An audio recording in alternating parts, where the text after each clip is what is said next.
Oh, that smells good. I don't want to sneeze.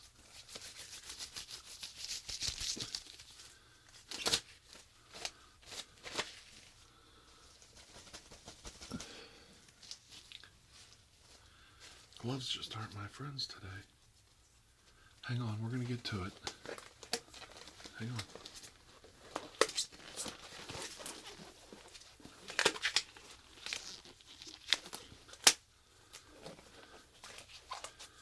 Okay, how you doing in there? Oh, that's better. That's better. You look good.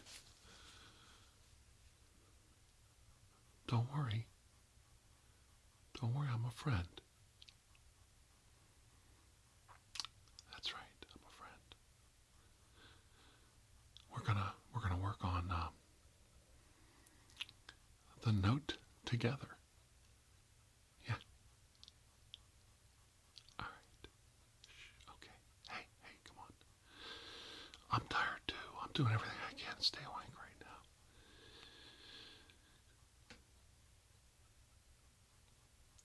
Think of it as two old friends keeping each other company. Yeah, that'll work.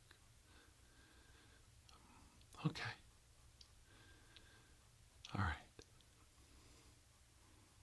I'm glad I have your company today. It means something to me. Okay. Let me get you a little closer. Don't worry, I'm not going to harm you. Try not to sneeze. How about you? Yeah.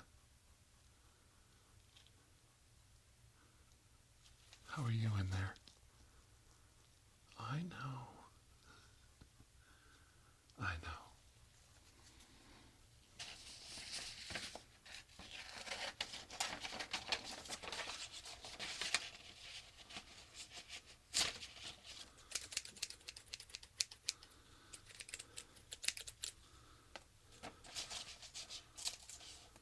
Cut these.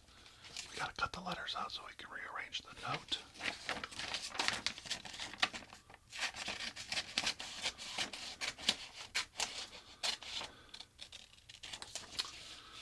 Yep. Well, that's the problem. I don't want to use whole words. We're going to use one letter at a time.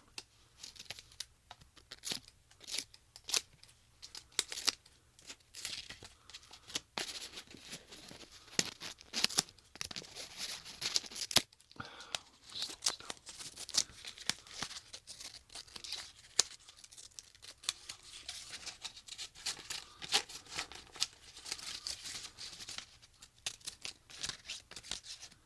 Oh, what a mess. I don't know how people do this. We're going to get... well, you're right. I definitely got the oil on the gloves. And we might get some carpet fibers mixed in with the letters, so we have to be careful.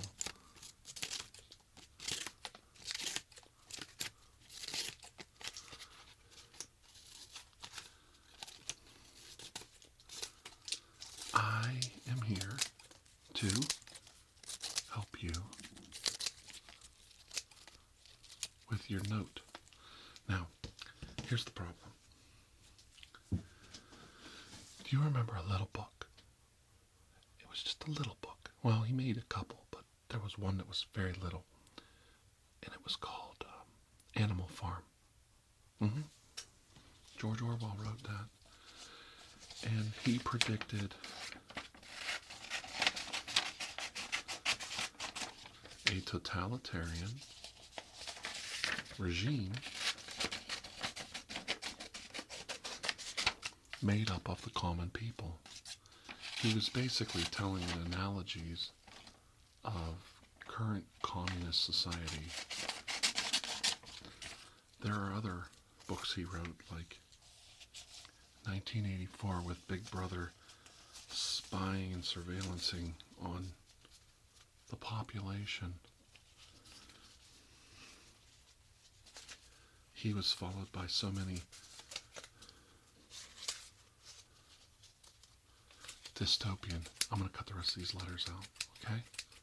I got them right here. Right here. Okay. He was followed by so many dystopian futures. Writers would just tell you how big business, big government was going to take over.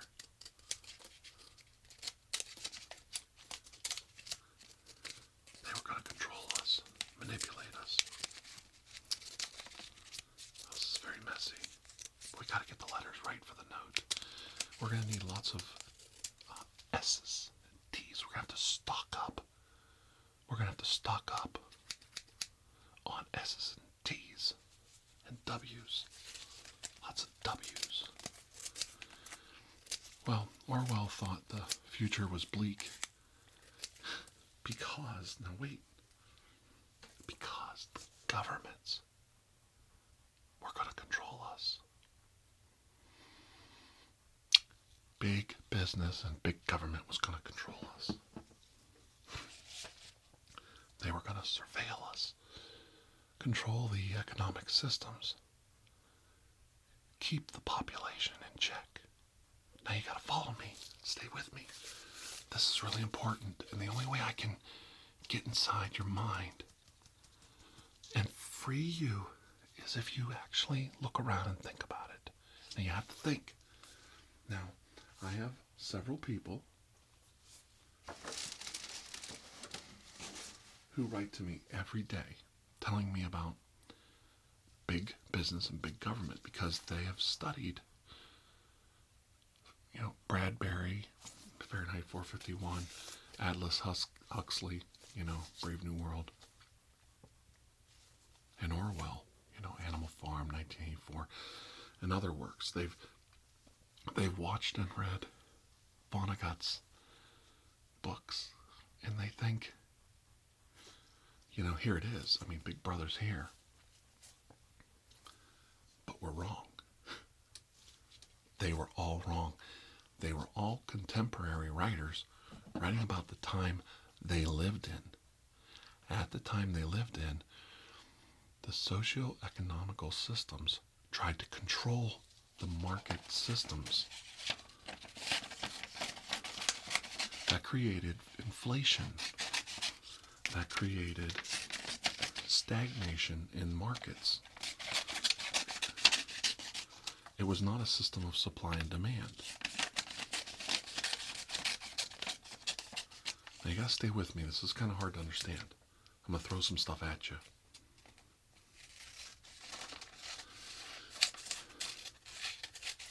Now, I do not like Ronald Reagan. I thought he was an idiot. And I did not like Margaret Thatcher. But they had no choice in the early 80s. I'm going to spread some glue so we can do these letters. I'm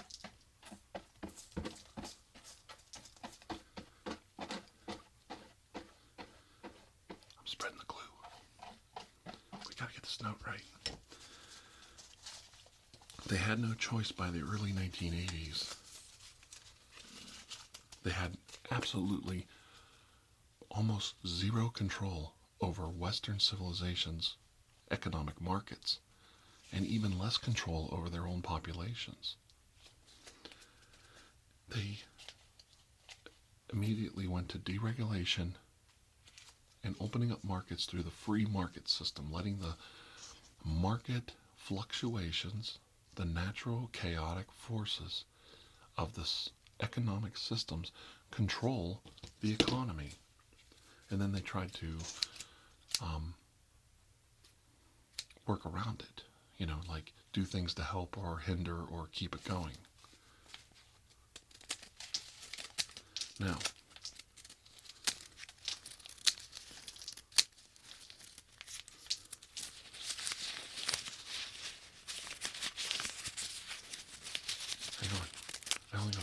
cut out. Now, I'm not a fan of theirs. I don't like them. I don't think they were great people, but they didn't have a choice by 1980. They didn't have a choice because controlling the markets, controlling the masses, the spending habits of the people had created massive amounts of inflation, and interest rates were through the roof, and the working class was almost obliterated. So through deregulation, a lot of people lost their jobs. A lot of people were hurt. Whenever you make these changes, horrible things happen to the people.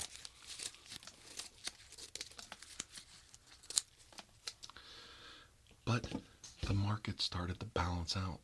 The people started to follow the trends and the economic systems. Okay? Now, what's this have to do with Big Brother? Okay. They realized Big Brother wasn't going to work. As far back as 1980, the governments of the Western civilizations who had helped stomp out dictatorships and totalitarianism all over the world realized that representative democracy was probably the best system around, and that the free market system went hand in hand with this enhanced freedom of the citizen, letting the markets and supply and demand dictate policy. Because whenever you hinder a system, it fails.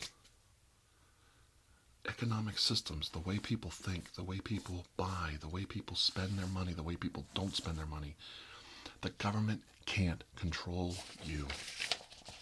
And taxation and money,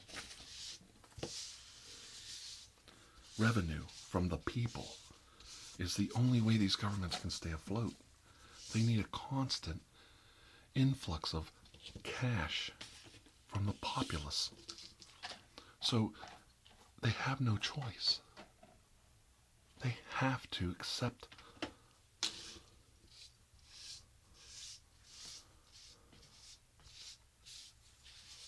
what the system provides. They have no choice. Gathering up all my letters that I cut out. Here's all my paper numbers, letters. I stocked up on T's and S's, plenty of them. I stocked up good on them. So, okay, let's stay focused. What's this have to do with Big Brother? Around the 1980s, a weird thing happened, and it wasn't a little thing. I'm gonna start putting this note together, okay? You gonna help me? All right.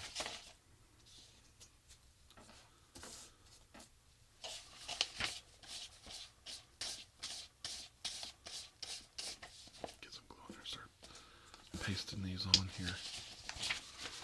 They couldn't control the individual. Anybody that's read literature knows you can't control the actions of an individual. They had known this since the mid-19th century with the rise of the anarchist terrorist. That's right.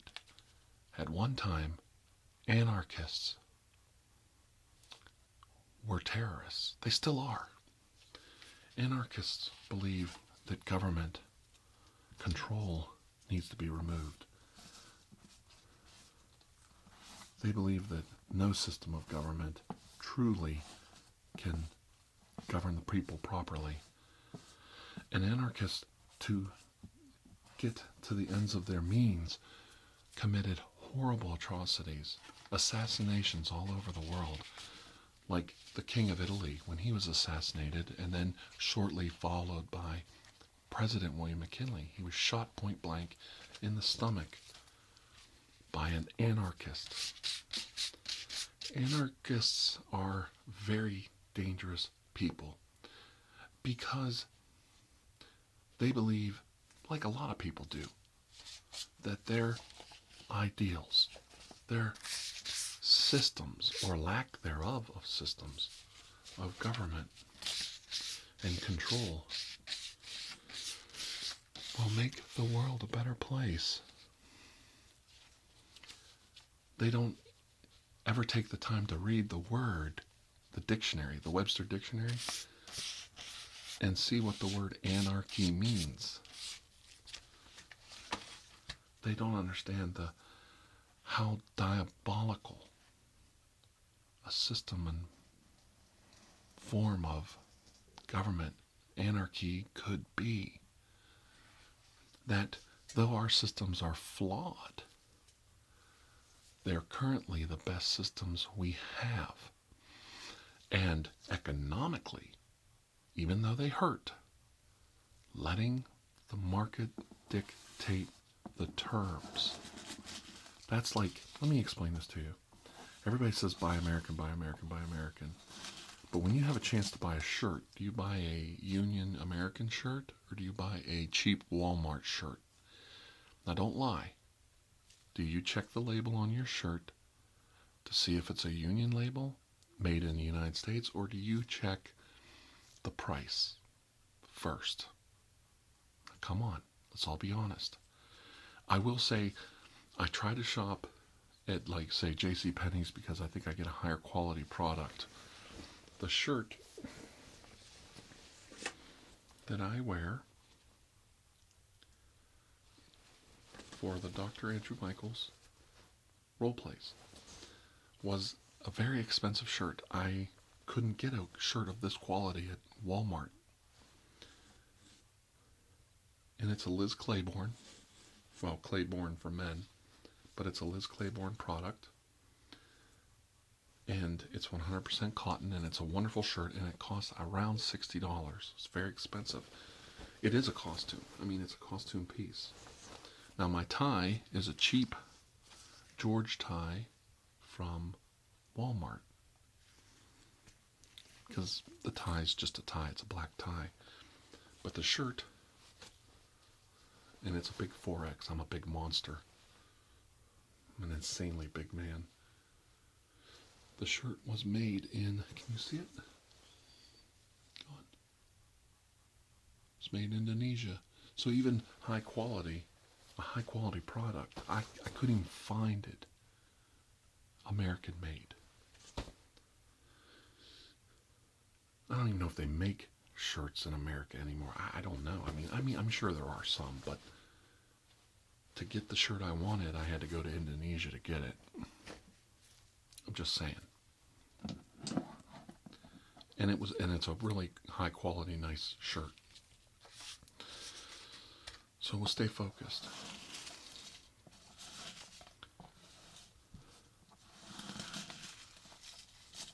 Groups like the Illuminati and the Masons, what they've always done is tried to reveal the concepts of true freedom to the masses.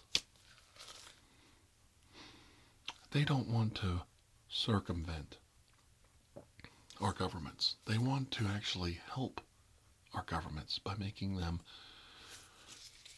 more in tune with the needs of the people. Now, one thing about Masonic halls and the Illuminati in general is they were always about freedom of religion. They didn't let religion or lack thereof, say an atheist, to dictate or mandate the terms of their group. They always wanted to allow for freedom, personal freedom, freedom of choice, freedom of picking your own destination, self-determination. Do you understand that? And they knew these concepts so long ago. They can trace their lineage, the Masons, whether they will admit it or not, all the way back to the pyramids, when they needed skilled tradesmen to build the pyramids. And I'm sorry to tell you this, human beings, this is the first revealed truth. Human beings built those pyramids because human beings are cunning and intelligent and smart. And they built those. They carved that rock. They moved those rocks. They precisely placed those blocks because of the rise of the worker class. And I'm still a member of that worker class in the 21st century.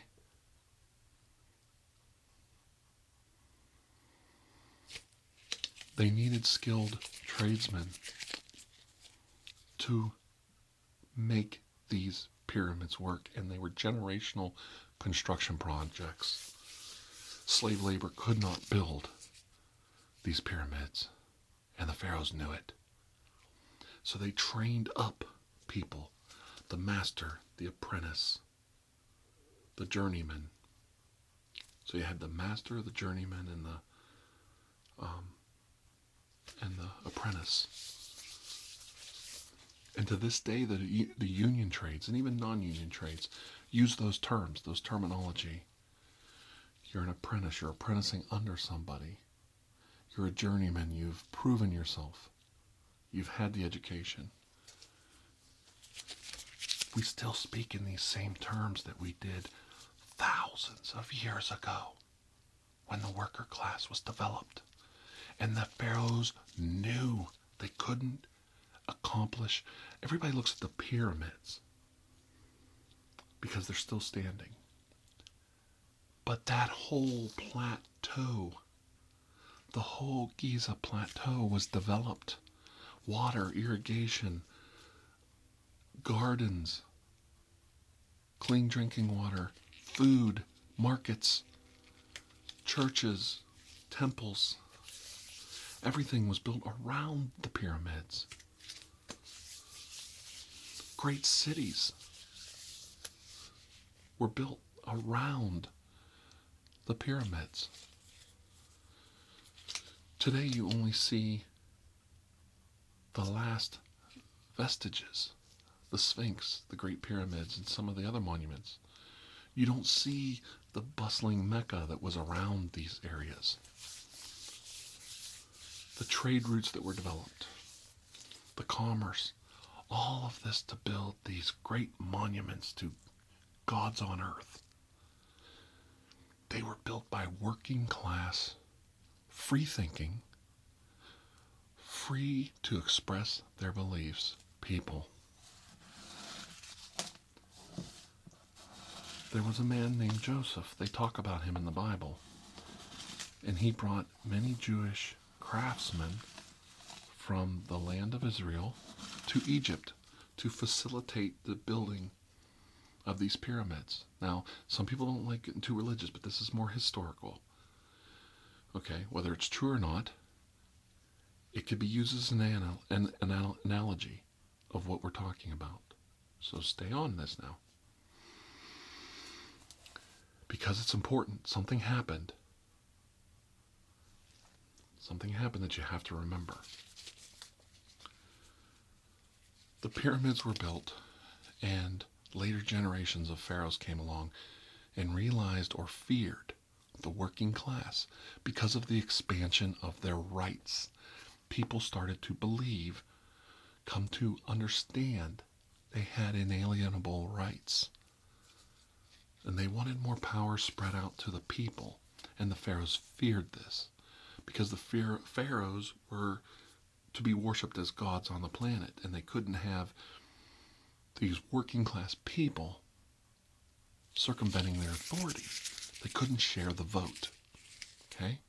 They couldn't share that power that they had in their hands. I'm going to bring this all the way forward, I promise. So pharaohs started to try to control and manipulate and put systems in place to prevent the working class from ascending through society. Now, in the Bible, they tell a story that they went out and killed the firstborn of every Jewish child. If we look at that as an analogy, like just a story, not maybe a historical fable, not a true event. I'm trying to keep you interested here. I don't want to lose you because you think I'm talking about one single world religion. I'm not. Follow me now. This is important. What they were trying to do is they were trying to curtail the ascension of the working class. If you got rid of the firstborn son of every Jewish working class craftsman, they couldn't pass on their teachings. They couldn't make an apprentice, a journeyman, a master mechanic, a stone worker. They broke the cycle. Do you see? Because everything was passed from the father to the son, father to the son. So by doing that, they were trying to break the hold of the working class. Now, this was a deal made by very smart men, Joseph and the pharaohs at that time, to develop this more independent working class. And what happens is, or how it all breaks down is, that gave an opportunity for rebellion, what we call today blowback. Okay, you go into Afghanistan, you go into Iraq, and you cause a switch in the government. So what happens is there's a thing called blowback, or ramifications to what you do. And these groups rise, Al-Qaeda and ISIS, the Taliban. They are reactionary political forces that rise in opposition to the actions of other governments, interfering with the destination, the self-determination of the average working class person, the worker bee. Now, the government knows this, so they try not to interfere more than they need to. Sometimes. But sometimes the government goes the opposite way. They think, well, we haven't done enough. So they try to interfere 10 times more to compensate for their inaction or mistakes they made in the past. And what this does is this causes even more blowback, even more problems, even more dissension. You've basically ruined a whole generation of people. Now this generation, get some glue on here.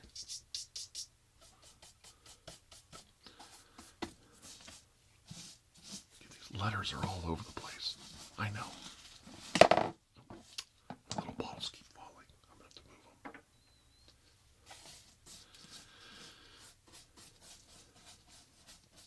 So you have Moses. Now, whether Moses is historically a real person or not, the concept of Moses is that he took the people out. The covenant or the agreement, the contract between the Pharaoh and the working class was broken. And Moses was there to litigate the exodus of the current workers, the craftsmen of Egypt, and they were going to go back to the land that they came from. So if you look at it in that sense, the contract was broken, so the people were going to leave. They were going to leave that form of government because they couldn't trust it. They couldn't trust the Pharaoh not to circumvent the standards of society. Okay. Now, when they left Egypt, they took Joseph's remains. It's a very small part in the Bible. When they left Egypt, they took Joseph's remains with them to bury them in his homeland because the contract, the covenant was broken, and they left nothing behind, not even his bones. And that tells you a lot. These people knew where they came from. And I've done this many times. Open your mind. Throw out God. Throw out logic. Throw out everything you've been taught. And realize These were people just like you. They were flawed. They were damaged. They sinned. They made mistakes. They were good and they were bad. They were just like us. But they knew where they came from. And that's something I think we're missing. I think that's something we're forgetting. They knew Joseph was the one who brought them there, who helped train them, who helped raise the worker class.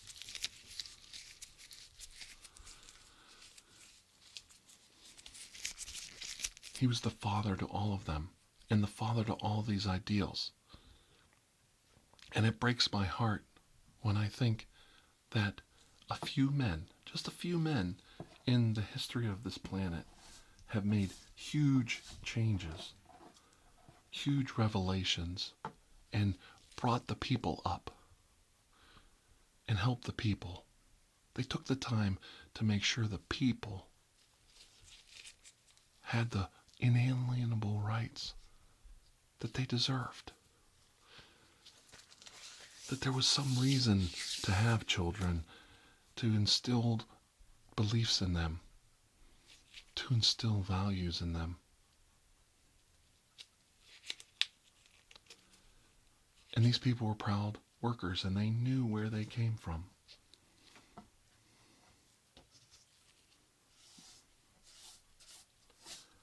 Now, there's a lot of all kinds of strange stories and all kinds of, I think, garbage that comes after the fact that these people escaped Egypt.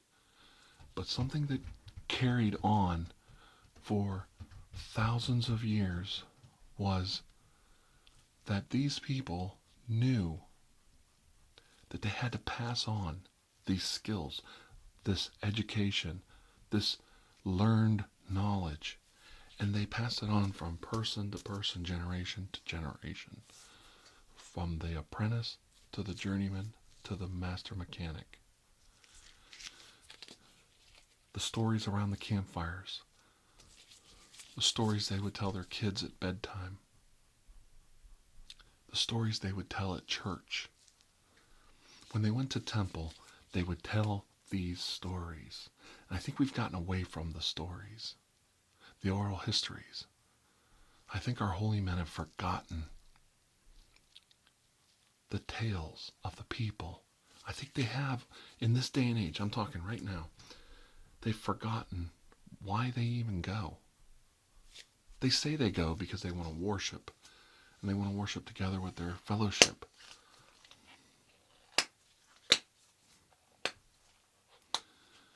But I think they forget the other reason they go. They go to hear the stories. They go to hear the tales of the ones who started it all, that passed it down to us, that realized you do have rights, that all men and women are created equal, that we do have self-determination, that governments can't control us, that governments are formed, mandated, and actually controlled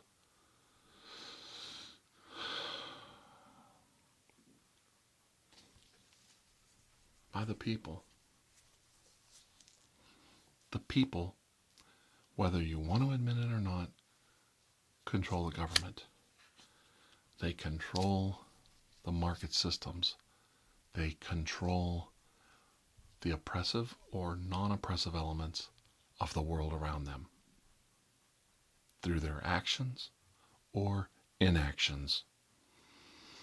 And this is where we come up to modern times. The modern terrorist, the lone wolf, the lone gunman, the anarchist stepping out of society and realizing, I'm checking out. The system's flawed, it's broken, and I'm going to break the system. I'm going to change the system. I'm going to break it down. He's going to war with his own people.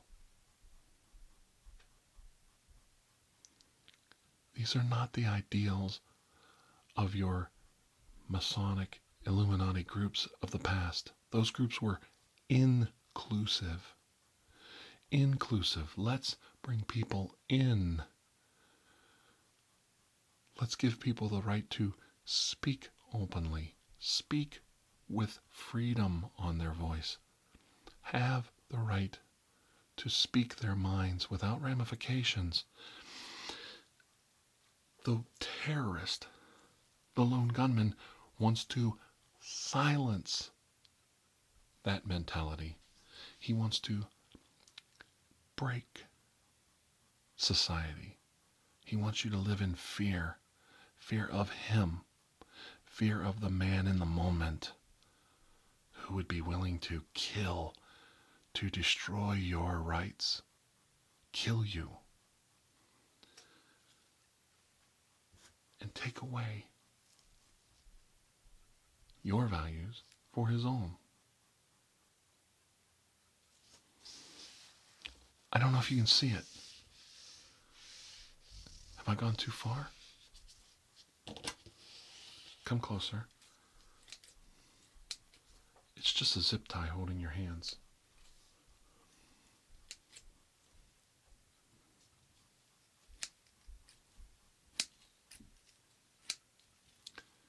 Your hands are free now because I can see the look in your face.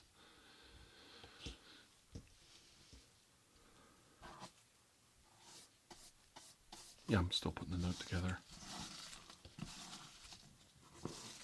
They don't want to take your life for God. They don't want to control you for God. They don't want to control you for their own selfish reasons.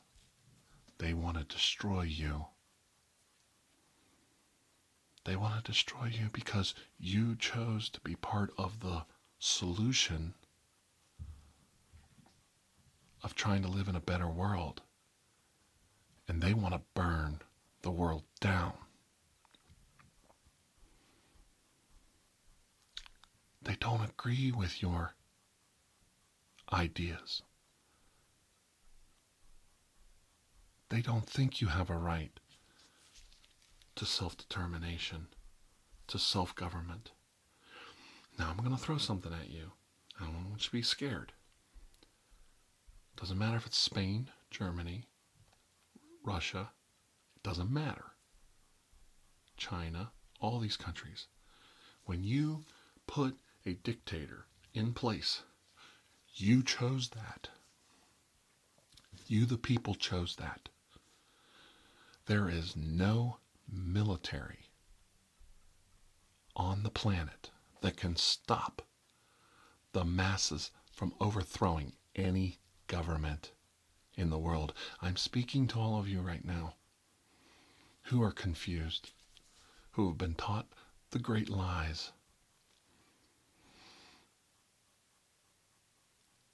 The lies where people forgot to tell you the stories of your forefathers that gave their lives for you.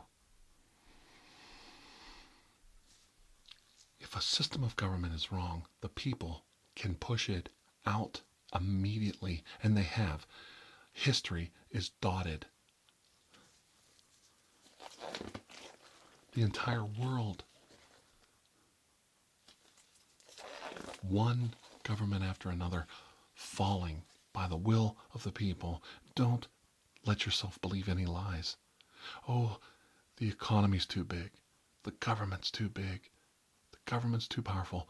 Don't listen to those lies, because you, the people, are the ones who put that system in place. Now, it's a flawed system, and there's problems with it. And we all know about the 98%. We all know that we pay our taxes and certain people don't, because the laws are different. But we allow this. We have allowed it. This isn't a secret. This is something that has been taught and passed down from generation to generation, from generation to generation, from father to son, to mother to daughter, to mother to son, over and over again for thousands of years. You have self-determination. You have inalienable rights. The government is only your government by the will of the people. I'm looking off at the distance. There's only one person who puts the government in charge of us, and that's you, the individual. We've allowed all of these things to happen. We live in a socio-economical system that we have created. We can blame anybody we want, but we caused this. And it's about time we started to quit blaming ourselves and take decisive action towards solving it. People live in fear. The fearmongers preach to us every day to keep us in line. They want our firstborn so that they can break the cycle. They don't want you passing on the tales, the stories of the past, the moral values, the rights of those who fell before them. Divorce, drugs, debt. These are the things they use to keep the last generation from teaching the firstborn of the new generation and preventing them from succeeding, from passing on the stories. They try to tell you if you get enough wealth, you'll be like us over here, not like them over there. We've created our own economic aristocracy. I don't know. We've created our own economic royalty.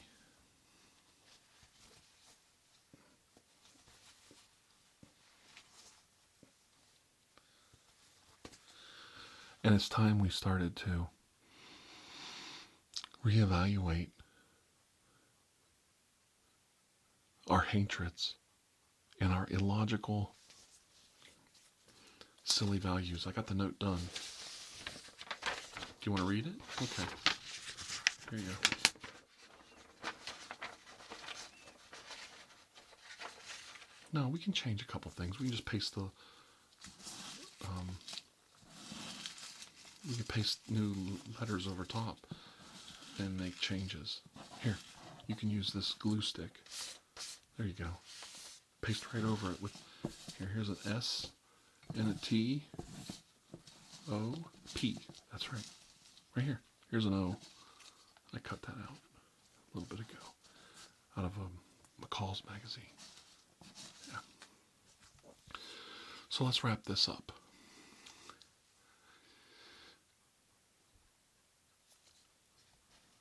We need to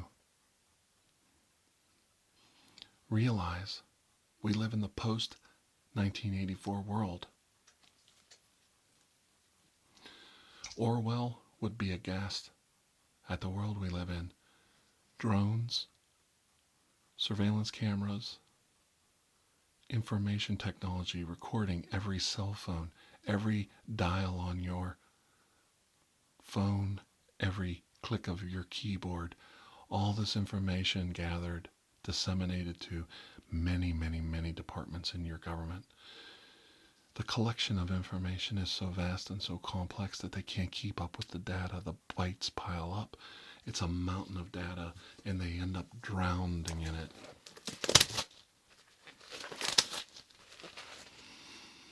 And the government governments can't control us, even with all of their wealth, their power, all the data flowing in. Facebook selling us down the river is worthless. So much information, it means nothing. Sure, they can solve some crimes with it. Any kind of factual data has a value. But they still can't control the people. They can't stop the anarchist, the lone gunman, the terrorist. And Orwell would laugh. The governments of the world are protecting us from ourselves first. Have you ever thought about it? They're not protecting us from some far-off government. They're protecting us from ourselves. We're the actual nightmare. That's right. Those who wish to rule, those who wish to destroy. And all the king's soldiers and all the king's men can't stop it.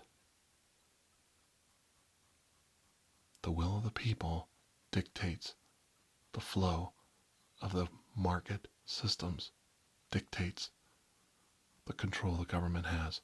No matter how totalitarian our governments become, there's always chaotic systems to tumble those governments. And it's by the will of the people, not the governments. So you need to decide what side you're on. Are you on the side of divisiveness and destruction? Or are you on the side of self-determination, of freedom? That every human being has the same rights you have. I know this is kind of heavy, but if you wanted the Illuminati Revealed, then you have to look at the whole thing. You can't look at the scary little conspiracy theories. You have to look at the whole picture. You have to look at it all. And you have to start to realize who the true charlatans in the world are. The true devils set out to destroy you, control you, and control the markets around you. Control the systems. Control the paths to success. The real masterminds, the real puppet masters. And realize any one of us can pick up a pair of scissors and cut those strings. I cut my strings a long time ago.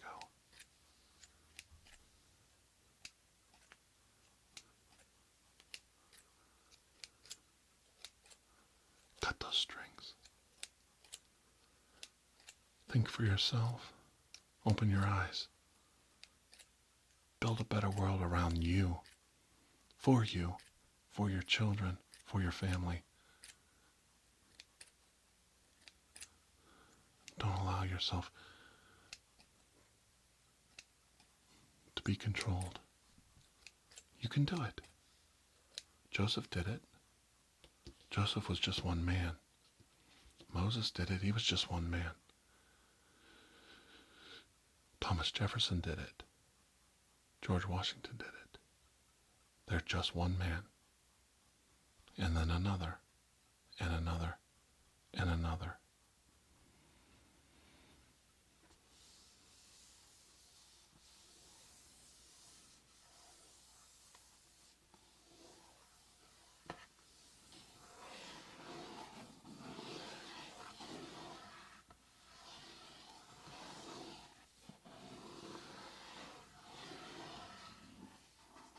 Let me know if this helps. I hope you have a good night's rest.